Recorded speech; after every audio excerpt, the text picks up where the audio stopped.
What is up, everybody? Your boy's got a Red Bull. It's not a coffee, but it will keep the headaches away. We've got some beautiful weather conditions today, and I'm being completely sarcastic.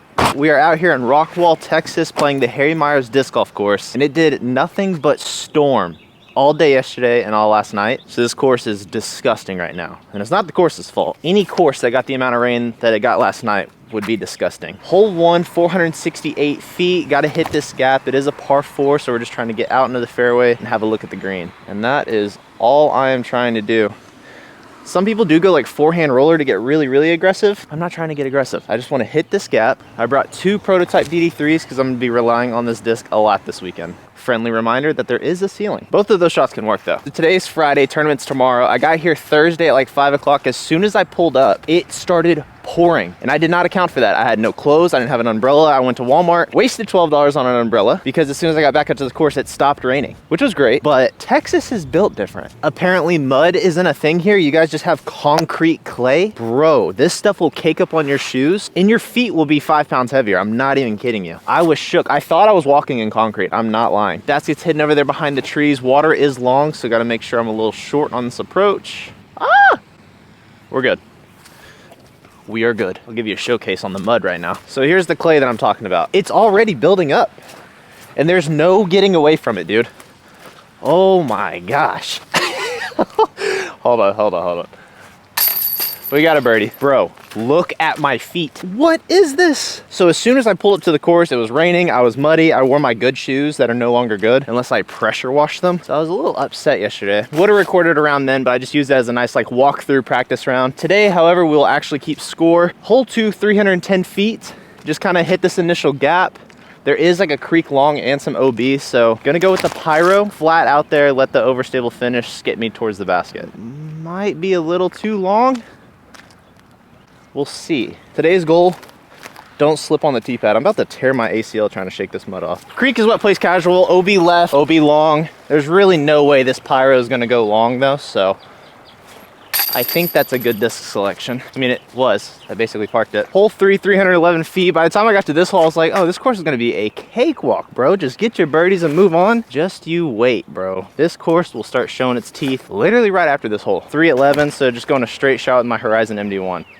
And if you are gonna make a mistake, you do wanna bail out to the right because it opens up a little bit more over there. Yesterday's round, I just tried to smooth one out there. I was like 40 feet short, just a straight shot. I tried to kind of put some power on it this time, turned it over. But like I said, a lot of room out here to the right to bail out. This is a deep circle 2 look, and if I stand any chance this weekend, I need to be making some circle 2s at some point. I mean, that's a far circle 2, but I need to make some. If I land in this creek and float down off, I'm gonna be upset. Oh. I'm telling you right now, this gap does not do it justice on camera. This thing is tight. 315 feet, basket's off to the right, forehand or backhand turnover. I threw 4 shots yesterday. I hit the tree every single time. So that makes me think that I just need to play this for par. I need to get out the gap, and gosh. I think the play's a forehand. Forehands have been feeling a lot better until I try to throw a distance driver. For whatever reason, when I try to really put power on it, I'm flicking it over, but the fairways, the approaches, they're feeling good, and hopefully it stays like that throughout the weekend. I missed it. I don't run it back. I slipped. I'm not taking it, but I need to show myself that I do know how to hit this gap. Okay, maybe it's backhand. This is not a good sign. So you can see the basket. I also have this Mando to deal with. So we'll try to flex him out there past it and get our 4. I almost lost him. The current almost took him away. Okay, here we go. Taking relief. I think a 4 is gonna be a pretty common number on this hole. So that'll be probably our toughest gap shot we have for the day. We're still gonna have gap shots like these, but the issue's really gonna be footing. Like going in slow to hit a gap and then you slip on your mud, it's gonna be tough. Footing is going to be crucial. Not overthinking it is also gonna be crucial. 244 feet, just downhill, going with my Envy, hitting this gap flat. That wasn't flat. I couldn't manage to get this hole yesterday either. I gotta prove it to myself. 350G PA3.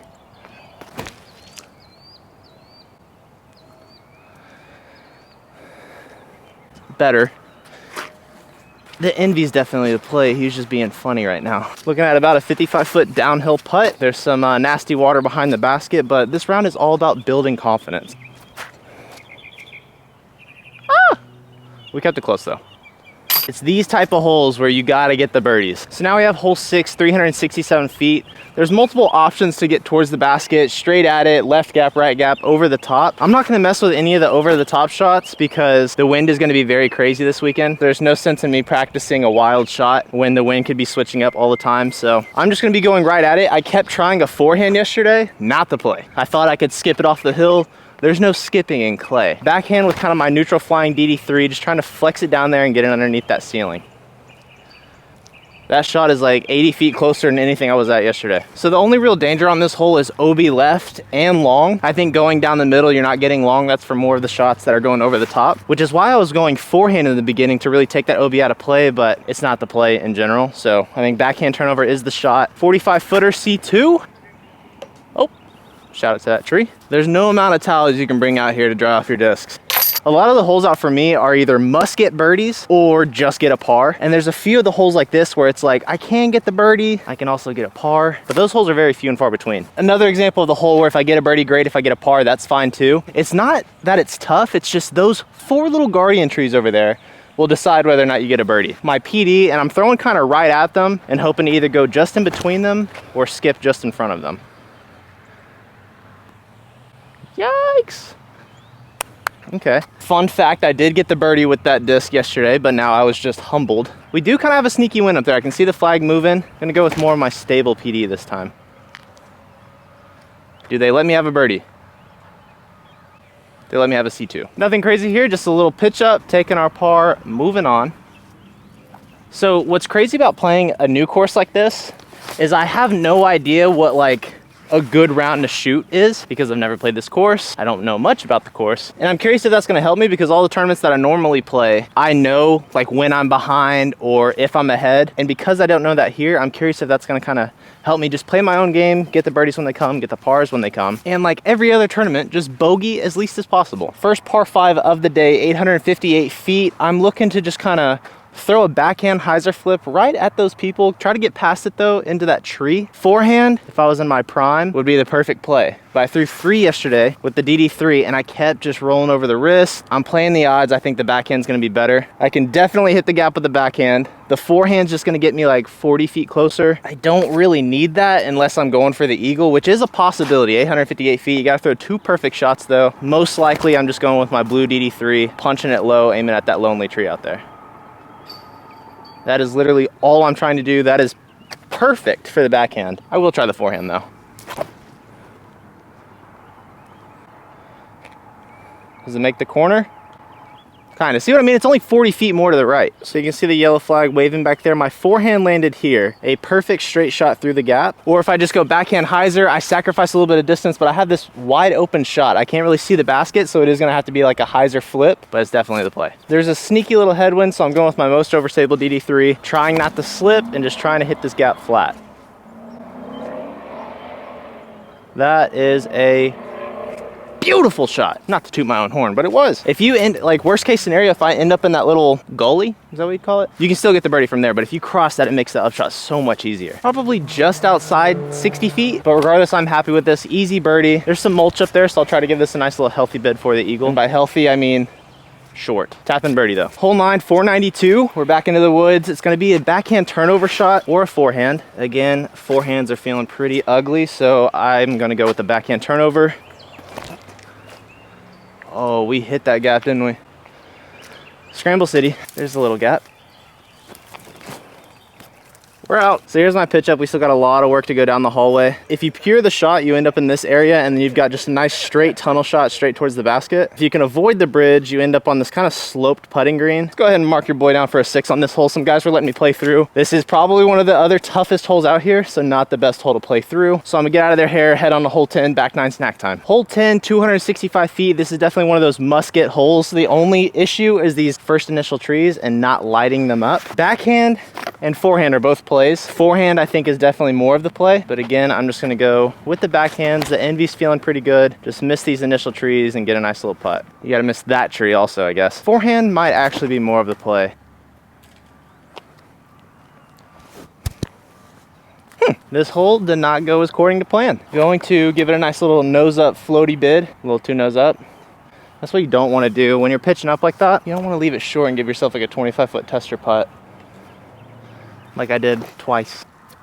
I feel like that was like our first putt of the day. I feel like everything else has been like tap-ins or deep C2 putts that just turn into tap-ins. We got the par though. Hole 11, par 4, 655 feet. I used up the best drive I could have ever had on this hole yesterday. Just piped my blue DD3 straight down the gap, made the corner. You can see that there are a lot of trees to deal with, the entire right side, and then you've got to pump it at least 400 feet to get past those trees down there on the left. This hole is going to be tough. Definitely playing for the 4, but that is a lot easier said than done. I mean, you've got a tight gap. If I had the power, I'd go over the top. Again, the wind scares me. I mean, you gotta have like 500 feet of distance to get over the top, and I do not have that consistently. So we'll see if we can go 2 for 2 down the gap with my blue DD3. Yikes. There's no practice in this hole. It's you either hit your gap that day or you don't. Part of me is even wondering if I should just go like mid-range or putter just to get kind of down here and then go over the top. This is the worst possible spot I think I could land. I'm in between a tree and a T sign. I don't know what to do. This? Well, we'll see, I guess. Like that, where that's about to land is where you'd want like a perfect first shot to be. I guess that's actually not a play. I might go just mid or putter to here over the top. The approach isn't that hard. Like if you can get your initial tee shot past all these trees, you've got a wide open landing zone with just a straight pitch up towards the basket down the hill. And with where I'm at on this second shot and me trying to only get par, that's definitely the play. Get a putter or mid down into that fairway, nuke one over the top. Then I've got like a 200-foot downhill approach with the A2. I just want a 4 and I don't want any more mud. Back to the tap-ins. Hole 12, par 4, 555 feet. You've got 2 options off the tee. You can really go straight and push that OB line long to have a straight shot into the green, or you can go forehand, really hug the wood line left, and that sets you up for like a forehand flex shot. Personally, I tried the forehand flex shot last time. That gap is just entirely too tight and technical. If I can get long enough and have the straight shot, then I'm golden. So I'm just gonna go rhythm on a nice hyzer, gotta keep it underneath the ceiling and see if I can have it drift right the entire way. That is exactly what I want. That was perfect. So your forehand should land about where that little muddy patch is, and then you've got to flex something through that gap, and the basket's right behind that tree. And then from here, you have a straight shot to the basket. You can kind of see it behind that little bush. And this is where I'll be throwing my MD1. Had a lot of confidence with this disc, so I'd like to put myself in situations to throw it. Because of the mud, I think we'll go standstill. Hitting the gap flat, more towards the left, and see if I can get this thing to kind of drift to the right. Oh, that's too much drift. Oh, that's so much drift. Hit a tree. Forgot to mention, those wood lines, it's like a cliff off there. You don't want to drift that much to the right. And just like that, we are scrambling for the par. I was trying to get greedy and put this thing under the basket, but I think in hindsight, I need to kind of utilize this grass, hit it on some hyzer, have it skip up there, and just take the 25, 30 footer. Getting greedy and trying to play this like flip up and turn shot is not ideal. Thankfully, I'm not off the fairway too bad. How's that look? Is that good? Hey, whoa, whoa, whoa! I thought it'd curl up. Again, you can be parked, but if you skip, you go down the hill, it's brutal. I want to kind of land in this zone up here. Got to keep that in mind. Oh, Nate dog. Hey, good branch. To have such a good tee shot and ruin it by getting greedy. Noted. Don't do that. Hole 13, 365 feet. The only real option to get the birdie on this hole is just go down this gap on a forehand. So time lapse, because you really need to kind of skip up that embankment and off to the right. You got to keep it underneath these trees to start though. Forehand, low and screaming. Too much drift. Big skip. Circle 2. I gotta hug that wood line. Forehand felt kind of good though. So where my disc is at now is where I need to hit in order to skip me up the hill and off. Looking at a 45 footer. Dude, my bag is gonna have to take a bath when we get back to home. Oh my gosh, this is disgusting. Okay, here we go, 45 footer. Tree's kind of in the way, going a little Anheuser putt. Still looking for the first C2 of the day. Not a bogey. It is not a bogey. Hole 14, 238 feet. You've got a flex forehand line. You kind of have this like up over the top forehand line, but I mean, that's tight. I'm going to go straight down the middle. The Envy got me a 20 footer yesterday. Part of me thinks even Horizon MD1. I mean, it's only 238, but it is so uphill. We do have a tailwind though, so I'm gonna try the Envy again, see if I can get a little back-to-back going. That was way too low. That's giving us a 40 footer. We'll try this MD1, see what that gives us. Get off of it. It just hit your gap. A 38 footer. No more of this chain crap. Get one in the basket. In the basket. In the basket. It's not a bogey. Okay, I know I'm not the best circle 2 putter, but having 10-pound feet does not help either. Hole 15, 787 feet, the other par 5 for today. 2 gaps to go for. You've got this backhand turnover shot. The play that I'm going is down this gap, nice hyzer flip. There's OB left, so I'm just not gonna mess with that. You can see a little fire hydrant way down there. If you can get to that or you pass it on your second shot, you'll have a look. So there's really no sense in me getting greedy down this left gap. Going with our neutral flying DD3, just popping it on some hyzer, got to keep it low, see if we can hyzer flip it down this gap. Any skip? Oh, actually a decent skip. Perfect. So about this time yesterday, everything was getting pretty dark, so I don't really remember where the basket's at. I know it's way off into the woods there. I think I'm gonna throw 2 shots, obviously taking the first one, but I just wanna see where like a good placement shot would be from here. Gonna go hyzer down this gap, keeping it low, skip flaring off to the right and see where that puts us. Okay, well, that's nice. Now I'm gonna go more aggressive with my flippy DD3 and just kind of play a big turnover shot. See if that gets us any closer, if it opens anything up or makes the birdie just any more easy. Okay. I'm not doing that. That's OB and in the mud. We're going with the first shot. All right, so you can see the basket through the woods. This first shot I had is all you want. It is kind of tricky with all the woods and stuff, but we've got something. There's no sense in me being greedy with that orange one, which by the way, I need to go and get. It's Emily. Hello. You want to bring me a coffee? No. Oh, I'm only 5 hours away. You want to tell the subscribers hi? What's up, you guys? That's not what you normally do. Hello. And me and Omar are gonna go golf. Oh, real golf. Yeah. This Whoa. will be your second. Real golf? What you mean by that? Well, like real golfing, like actual golfing. Disc golf is its own thing. It's like not. It's Yeah, but golf is its own thing too. You don't have to say real golf. You know what I meant. Actual golf. Actual golf. You're not making their situation any better. Real golf. This woman, man. Anyways, so with that shot, I think I need to be more off to the right because you can see the gap that I need to go for. These trees aren't too big. Let me zoom out so you guys can kind of see these trees. These trees aren't all that tall, so because of where I'm at, I can go grenade. I'm gonna try to avoid ripping open my thumb, and I'm just gonna go A2 over the top and see if we can get a nice little look. That looked okay. Ooh. I hit something, I don't know where that's at. Let's go find out. Okay, so not bad at all. Easy birdie as long as I'm disciplined. Take the nice hyzer route and then take the other nice hyzer route, pitch up over the top, and we got a birdie. Oh gosh. Okay, are we under par yet? I don't even know what my score is. All right, hole 16, 342 feet, a forehand or a backhand turnover shot down the gap off to the right. It's pretty heavily guarded. Like a good shot will give you a 30-footer. Going with the first shot, gonna throw the rhythm. I'll try out the forehand after, but let's see if we can get a nice hyzer flip with this rhythm. We'll see where that's at. Do you guys see my feet right now? Look how disgusting, dude. Not the forehand, noted. Backhand rhythm it is. So you can see the basket's guarded behind the trees. It's less of a turnover shot now that I'm looking at it and more of just like a punch it as straight as possible. So instead of going rhythm, I think I might just go PD. Go into the woods long, see if I can get a putt from there. Hadouken!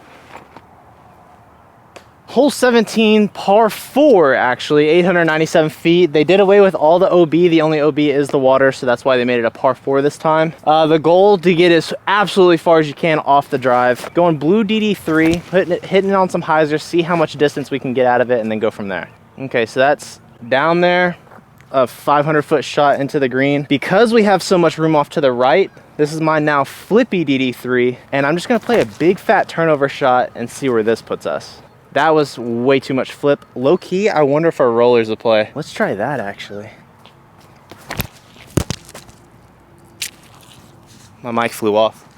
And now I have no idea where that went, so we'll see. Okay, safe shots to play, but you can see how much room off to the right I have to air one out. This is an okay shot for the 4, but if I can get past these 2 initial trees, and that kind of sets me up better for the birdie look, I am just gonna throw the blue one again. Kind of have a tailwind right to left. Gonna hit it kind of almost at that shrub flat, and keep it low kind of underneath the wind. Skid me down there.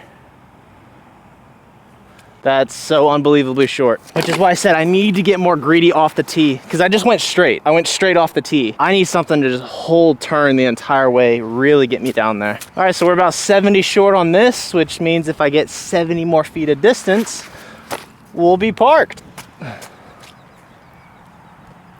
What a bid. Final hole 18, par 4, 377 feet. The basket is tucked off into the woods long. This is a sketchy shot. You do not want to go early left. I'm gonna go back with the PD after I clean this bozo off. And I'm just going to hit this gap on some hyzer, play the flip up, see if we can get into the woods. Oh, that's early left.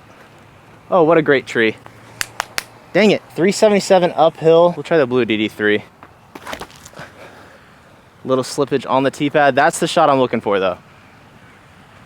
That'll be fun to see where that's at. That friendly tree kick stopped me from getting like a 7 on this hole. Just an easy up and down from here, PA3 pitch up, and then we take our par to finish even. Again, I don't know how that's gonna rate in the tournament. I'm assuming not very well. I mean, if I had to guess, 6 or 7 down is gonna be what those top tier level guys are gonna be doing. I left a few strokes out there and bogeys that can easily be avoided. Also some missed easy birdies, but even I'm not too upset about if I did that in the tournament.